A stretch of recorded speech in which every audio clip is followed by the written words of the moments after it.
대열문답 143번 시작합니다. 제9계명은 무엇인가? 9계명과 10계명 이제 2개 남았는데요. 이웃에 대하여 거짓 증거하지 말라. 부정하게 잘못된 말을 퍼뜨리는 것에 대해서 경고하는 말씀이죠. 그 다음에 보시면 그럼 구체적으로 해야 할 이 거짓 증거에 대한 것은 어떤 걸 요구하는 것인가? 사람과 사람 사이의 진실과 우리 이웃의 좋은 평판을 우리 자신의 것과 같이 보존하고 조장하며 진실을 위하여 법원에 출두하고 이를 옹호하고 재판과 처벌의 사정들에 있어서 무슨 일에 있어서든지 마음속에서부터 성실하게 자유로이 명백히 충분히 진실만을 말하고 우리의 이웃을 관대히 평가하고 이웃의 좋은 평판을 사랑하고 소원하며 기뻐하며 그들의 언약을 슬퍼하며 덮어주미고 그들의 재능과 미덕을 너그럽게 승인하고 그들의 결백을 변호하고 그들에 관한 좋은 소문을 쾌히 받아들이고 나쁜 소문을 시인하기를 즐겨하지 않고 고자질하는 자, 아첨하는 자, 중상하는 자들을 낭망시킴이며 이걸 읽다 보니까 이제 저희가 늘 최근에 한 20년 사이, 한 10년 사이인가요? 이런 말을 많이 쓰죠. 야, 그거 팩트야. 이건 사실이란 말이야. 사실을 말하지만 그것이 이웃의 좀 어려운 부분, 실수한 부분은 무엇입니까? 너무 팩트니까 괜찮아 라고 생각하면 그것도 문제인 거예요. 그러니까 이웃에 대해서 좋은 것은 좋아하고 좀 안 좋은 것은 덮어줄 줄도 알고 또 그게 필요한데 이 거짓말하지 말라, 거짓말하지 말라가 그런 부분도 잘 이렇게 커버하고 있는 걸 볼 수 있습니다. 고자질하는 자, 아첨하는 자, 중상하는 자들을 낭망시키며 이런 자들에 대해서 야 그거 팩트지만 좀 닫고 있으라고 이렇게 말할 필요가 있습니다. 우리들 자신의 좋은 평판을 사랑하고 보호하여 필요시에는 이런 옹호하고 합법한 약속을 지키며 무엇이든지 참되고 정직하고 그 다음에 무엇입니까? 사랑스럽고 좋은 평판 있는 것을 연구하며 실천한다. 자, 그러면 9계명 이 거짓 증거하지 말라는 것을 구체적으로 금한 건 무엇인가 본다면 진실과 좋은 평판, 특히 공적 재판 사건에서 1차적으로 이제 이 계명은 법원과 관련되어 있습니다. 법원. 그러니까 법원에서 뭔가를 내가 답할 때 이 법원에서 정직하게 또한 신실하게 말할 필요가 있습니다. 해치는 모든 일을 말하고 있고 거짓 증거를 제공하고 위증하고 고의적으로 나와서 악한 소송을 변호하고 진실을 외면하고 억압함이며 불의한 판결을 하고 악을 선하다 선을 악하다 함이며 악인을 그들의 행사에 따라 보상하고 의인을 악인의 행사에 따라 보상하고 문서를 위조하고 진실을 은폐하고 공의의 소송에도 불구하고 부당한 침묵, 불법 행위가 우리 자신으로부터 책망을 다른 사람들에게서 항고를 요구할 때 잠잠함이고 진리를 불합리하게 말하거나 그릇된 목적을 위해 악의를 말하고 혹은 그릇된 의미로 혹은 의심스럽고 애매한 표현으로 진리 혹은 공의를 분리하도록 진리를 곡해하고 비진리를 말하고 거짓말하고 중상하고 험담하고 회방하고 고자질하고 수근수근하고 냉소하고 욕설함이며 조급하고 과학하고 편파적으로 비난하는 것이며 그 국회 사건 그리고 이제 이 청와대 사건들을 보면 종종 우리는 정치인들이 이 모든 걸 사용하고 있는 걸 보죠. 그 가운데는 이제 크리스찬들도 분명히 많은데 상당히 좀 아쉬운 부분입니다. 그래서 이제 거짓 증거하지 말라는 것은 이런 것도 다 포함한다는 것입니다. 또한 오해하는 의도, 언어와 행동이며 아첨, 허영심에 가득 찬 자만 우리들 자신이나 다른 사람들을 과대평가 혹은 과소평가하는 것이며 하나님의 은사와 은혜를 부인하며 적은 과실들을 더욱 악화시키며 자유로이 죄를 자백하고 호출된 때에 죄를 숨기거나 변명하거나 경감함이며 그러니까 죄를 드러내는데 취조하면 다 얘기하지 않고 일부만 얘기하는 거예요. 그것도 거짓 증거라는 거죠. 연약한 점을 쓸데없이 찾아내는 것이며, 거짓 소문을 내는 것이며, 그러니까 이런 부분에 상당히 이제 지금 팩트를 조사하고 있습니다. 그리고 다 얘기하세요. 쓸데없이 그거 찾아내는 것도 문제가 있다. 그렇게 말하고 있습니다. 나쁜 보도들을 받아들이고 찬성하고 공정한 변호에 대해서 귀를 막는 것이며, 듣고 싶은 것만 듣고 들어야 할 걸 또 안 들어요. 그것도 문제다. 악한 의심을 품는 것이고, 누구의 것이든 받을 만해서 받은 신앙에 대해 시기하거나 마음 아파하는 것이며, 그것을 손상시키려 노력하거나 욕망함과 그들의 불명예와 추문을 기뻐하는 것이고, 조소하는 멸시와 어리석은 칭찬, 정당한 약속을 위반하고 좋은 소문이 있는 일들을 소홀히 하고 누명을 초래할 일들을 우리들 자신이 실행하고 피하지 아니하거나 다른 사람들이 못하도록 능히 할 수 있는데도 막지 아니하는 것이다. 예, 상당히 광범위하고 그 다음에 마음의 상태도 상당히 중요하다는 것을 언급하고 있죠. 제10계명, 10계명 무엇입니까? 이웃의 집을 탐내지 말라. 신약성경에 보시면 탐심이 우상숭배라는 말씀이 있어요. 그거와 이제 잘 이렇게 호환해서 사용할 수 있는 그런 계명입니다. 내 이웃의 아내나 그의 남종이나 여종이나 소나 낙이나 무릇 내 이웃의 소유를 탐내지 말지니라. 탐심에 대한 탐심.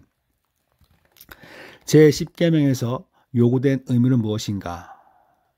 자, 그 다음 페이지 가시면 그럼 구체적으로 어떻게 지킬 것인가 그 얘기입니다. 자, 우리들 자신이 가진 그대로 온전히 만족하고 우리의 이웃에 대하여 온 영혼의 인자한 태도를 가지는 거예요. 그에게 대한 우리의 모든 내부적 동기와 애정이 그의 소유 전체에 주의하고 조정하는 것이다. 그러니까 이웃이 가진 그런 재산에 대해서 인정하고 보호하고 또한 마음의 태도 역시 중요하다. 시기하지 말고 그거죠. 10계명에서 제10계명에서 금지한 죄들은 무엇인가? 그러니까 이웃이 자신이 소유한 재산으로 불만한다면 그건 잘못된 거예요. 하나님이 왜 나한테 이것밖에 안 줬을까? 그런 말을 종종 하는 그런 말을 하는 어른들도 있고 또 애들도 있는데 그건 잘못된다는 거죠. 이웃의 소유를 질투하고 마음 아파한다. 아마 이웃이 절친이었다면 절친 사이에도 질투할 수 있어요. 마음 아파할 수 있는데 그것도 문제라는 거죠. 그러니까 이웃 소유에 대해서 난폭한 동향과 애착심을 갖는 것. 저거 꼭 진짜 나 저거 사야 되는데 탐심이란 거예요. 149번 어떤 사람이든지 하나님의 계명을 완전히 지킬 수 있는가? 10계명을 지금 설명 다 끝났죠, 그죠? 다 끝났는데 아무도 자기 스스로가 현세 받는 어떠한 은혜로나 하나님의 계명을 완전히 지킬 수 없고 언행 심사관의 매일 계명을 범할 뿐이다. 매일 계명을 범할 뿐이에요. 그러니까 10계명이 이게 우리가 쫓아가야 할 삶이지만 항상 무엇입니까? 항상 우리가 하나님의 말씀 앞에서 미안하고 또한 죄스러운 존재입니다. 하나님의 율법의 위법은 그 자체 들어서와 하나님 보시기에 동등하게 흉악한가? 그러니까 여러 가지 법이 있을 거예요. 근데 이제 다 똑같이 다 이렇게 동등하게 흉악한 범죄냐? 그런 질문이죠. 요거 150번 우리가 잘 읽어봐야 됩니다.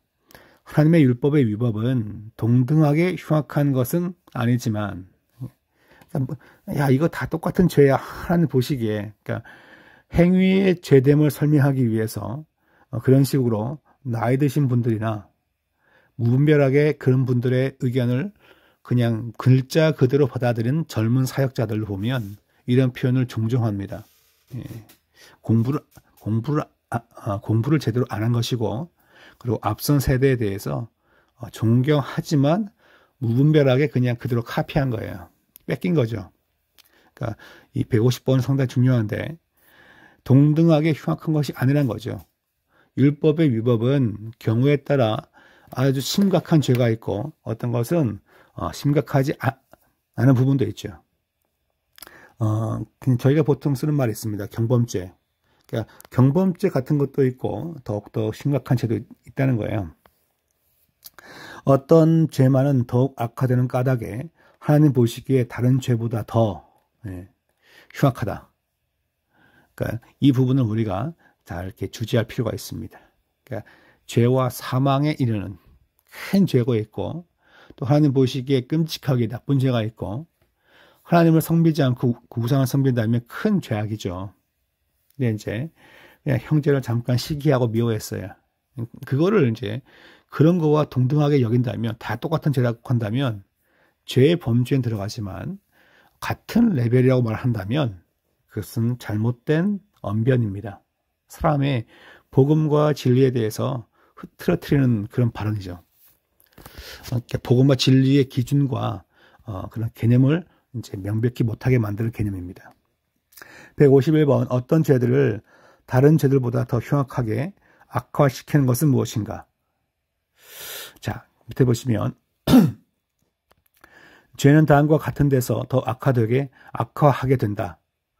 범죄하는 사람들 때문에 범죄자의 연령이 높거나 더욱더 많은 경험이나 은혜를 가졌거나 지위 재능, 지위 직임에서 탁월하고 다른 사람들의 지도자, 다른 사람들이 따를 만한 모범이 될 수 있는 경우에 그렇다. 그러니까 높은 지위에 있는 자들이 그리고 덕망 있는 자들이 영적 은혜를 많은 받은 자들이 어떤 것을 범했을 때 그것은 어떤 영향을 줄 때 큰 영향을 주게끔 되어 있죠. 두 번째, 피해 입은 당사자들 때문에 하나님과 그의 속성들, 그의 예배에 대항하여서 그리스도와 그의 은혜에 대항하여 성령과 그의 증거 및 역사에 대항하여 윗사람들, 탁월한 사람들, 우리가 특별히 관계되고 약속된 사람들에 대항하여 어떤 성도들, 특히 연약한 성도들과 그들 혹은 다른 사람의 영혼들, 모든 사람들 혹은 많은 사람들의 공통적 복리에 대항하여 범죄할 때 그렇다. 그러니까 한두 명에 대한 죄가 아니라 나라와 민족과 공동체의 어떤 죄를 범할 때 그것은 죄가 갖는 영향력과 파급력은 더 크죠. 그 얘기를 말하고 있습니다. 범죄의 성격과 특질 때문에 설명이 참 길어요. 율법에 명시된 문자를 그대로 범했거나 많은 계명을 범했으므로 거기에 많은 죄가 포함되어 있든가 사람을 품었을 뿐 아니라 말과 행동으로 쏟아져 나오고 다른 사람을 중상으로 배상할 의지가 없다든가 긍휼을 베푸는 일, 심판들, 본성의 빛, 양심, 판결, 공적 혹은 사적 훈계, 교회의 권징, 세속적 징벌이나 하나님 혹은 사람들을 향한 우리의 기도, 목적, 약속, 서약, 언약, 용무에 대항하여 고의로 일부러 뻔뻔스럽게 의수대면서 이 표현이 중요합니다. 뭔가 이렇게 그걸 하지 마세요. 뭐 그런데 고의로 일부러 뻔뻔스럽게 의수대면서 악의로 아주 완강하게 기쁨으로 계속적으로 혹은 회개 후 다시 타락한다면 같은 범죄지만 실수로 하는 것도 있고 피치 못해 하는 경우가 있는데 고의로 일부러 뻔뻔스럽게 그 일을 다시 합니다. 그럴 경우에 우리는 그것을 좀 더 악한 범죄라 그렇게 말합니다. 네 번째는 무엇입니까? 잠깐만요. 다 끝났나? 예. 네 번째까지입니다. 때와 장소의 상황 때문에 주일이나 다른 예배 시 또는 예배 직전이나 직후에 실수를 미리 막거나 고치는데 도움이 있거나 공석이나 또는 다른 사람들이 있어서 이로써 그들이 선동되거나 불결해지기 쉬운 경우 범죄하면 그렇다. 그러니까 영적으로 크게 감화가 필요하고 영적인 또한 신령한 그 시간에 있는데 그때 선동하고 죄를 범하는 경우는 거의 없죠, 그죠? 근데 이제 정말 다 같이 은혜를 사모하는 그런 교회라면 그럴 텐데 그럴 때 이렇게 나서가지고 뭐 해코지하면 세속적인 건 뭡니까? 집회 방해죄가 이제 성립되는데 그거 말고도 이렇게 이제 저희 대요리 문답은 그와 같은 죄도 더 큰 죄다 그렇게 보는 겁니다. 152번 지금 계속 죄에 대한 걸 다루고 있어요. 모든 죄는 하나님의 손에 무엇을 받아야 합당한가? 자, 뭘 받아야 될까요? 답은 이겁니다. 진노와 저주를 받는 게 마땅한 거예요. 모든 죄는 심히 지극히 작은 것이라도 하나님의 주권과 선한 거룩에 또는 그의 의로운 율법에 대항하는 것이므로 현세와 내세에서 하나님의 진노와 저주를 받아 마땅한 것이니. 그러니까 이제 이 부분에서 야, 죄는 다 같은 죄야. 뭐 그렇게 쉽게 말하는 거예요. 그러니까 옛 사람들이 쉽게 말하려고 말을 막 짧게 만드는데 그게 이제 어떻게 보면 오해를 불러일으키는 거죠. 그러니까 앞선 151번까지 설명은 큰 죄와 작은 죄, 중한 죄와 경한 죄가 있다는 것을 얘기하는 것이고 152번은 큰 죄, 작은 죄 다 포함해서 그것도 죄의 범주에 다 드니까 마땅히 무엇입니까? 진노와 저주를 받는 것이 합당한 거예요. 그렇지만 그리스도의 피가 이를 속죄했다는 것을 언급합니다. 153번 범법으로 인하여 우리가 마땅히 받아야 할 하나님의 진노와 저주를 피하기 위해서 하나님께서 우리에게 요구하시는 것은 무엇입니까? 답을 먼저 보고 읽을게요. 회개와 믿음과 외적 방편을 부지런히 쓰는 걸 요구하십니다. 자, 읽어보겠습니다. 범법으로 인하여 우리가 마땅히 받아야 할 하나님의 진노와 저주를 피하기 위해서 하나님께서는 하나님을 향한 회개와 우리 주 예수 그리스도를 향한 믿음과 그리스도께서 자기의 중보의 혜택을 우리에게 전달하시는 외적 방편을 부지런히 하는 것, 사용하는 것을 요구한다는 거죠. 그러니까 진노와 저주가 예비되었으나 하나님 앞에서 우리가 회개하고 또 믿음을 가지고 이걸로 딱 끝나는 것이 아니라 외적 방편을 부지런히 써야 한다는 것입니다. 그럼 이 외적 방편은 무엇입니까? 라고 본다면 여기 나와 있는데 말씀과 성례와 기도예요. 그러니까 회개와 믿음은 어떻게 보면 기본적인 것이라면 방편은 우리가 교회에서 행하는 그리고 성도가 해야 되는 그런 것인데 154번 보시면 자 그리스도께서 자기의 중보 혜택을 그의 몸된 교회에 전달하시는 외적 방편은 무엇인가? 라고 합니다. 그러면 답을 보시면 자기의 중보 혜택을 그의 몸된 교회에 전달하시는 외적 또는 통상적인 방편, 방법인데 그의 모든 규례를 말합니다. 규례. 특별히 말씀과 성례와 기도 세 가지를 말합니다. 그러니까 은혜 받게 만드는 그리스도의 중보 혜택, 구원도 받고 또 인도받고 삶 가운데 우리가 많은 또한 체험적인 은혜를 받게 만드시는 방법이 뭐냐? 그러면 말씀을 잘 배우고 듣고 성례에 참여하고 그 다음에 진실로 하나님 앞에 기도하여 구하는 거죠. 이 세 가지를 말합니다. 이 모든 것은 택함을 입은 자들의 구원에 유효하게 되는 것이다. 말씀이 어떻게 구원에 유효하게 되는가? 앞에 이제 세 가지 방편을 했는데 말씀과 성례와 그 다음에 기도가 나왔어요. 지금 앞으로 다룰 거예요.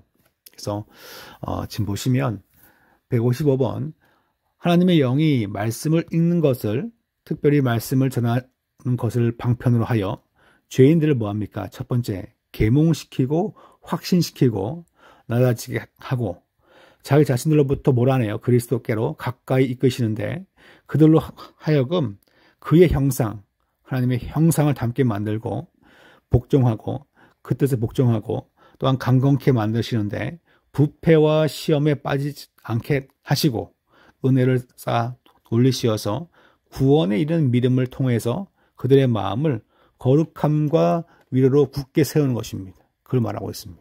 그러니까 요 같은 어떤 키워드를 이렇게 밑줄을 그어놨는데 하나님의 영은 죄인들을 깨닫게 만드시고 그 말씀을 통해서 또한 형상을 본받게 하고 시험과 부패에 빠지지 않고 구원에 이르게 만든다. 그렇게 보고 있습니다. 156번 하나님의 말씀은 모든 사람이 읽어야 하는가? 자, 비록 누구나 다 공적으로 회중에게 말씀을 봉독하게 허락되어 있지 않지만 모든 종류의 사람들이 각각 홀로 그러니까 예배 시간에는 말씀을 소수가 있지만 이제 집에서는 뭡니까? 각각 홀로 가족들과 함께 읽어야 할 의무가 있다는 거죠. 이 목적을 위해 성경이 성경이 원어에서 오는 모든 매 백성의 방언으로 번역될 것이다. 그 전까지는 이제 로마 가톨릭 교회에서 라틴어 성경을 갖고 독일이나 프랑스나 영국에서 예배를 집행했어요. 생활 언어만 자기들의 말이었어요. 신앙적인 얘기 할 때마다. 그러니까 라틴어를 공부하지 못했던 그런 이제 사제들이 라틴어를 잘 모르는데 그걸 설교하기가 참 쉽지 않죠. 그러니까 성경도 모르니까 설교한다는 것은 거의 불가능한 사람들이 많았습니다. 참 안타깝죠. 그래서 여호와의 백성은 무엇입니까? 각자의 방언으로 각자 말로 번역해서 읽어야 한다. 그렇게 지금 저희는 다 한글로 읽고 있지만 이 시대에는 상당히 큰 이슈였습니다. 네, 여기까지 하겠습니다.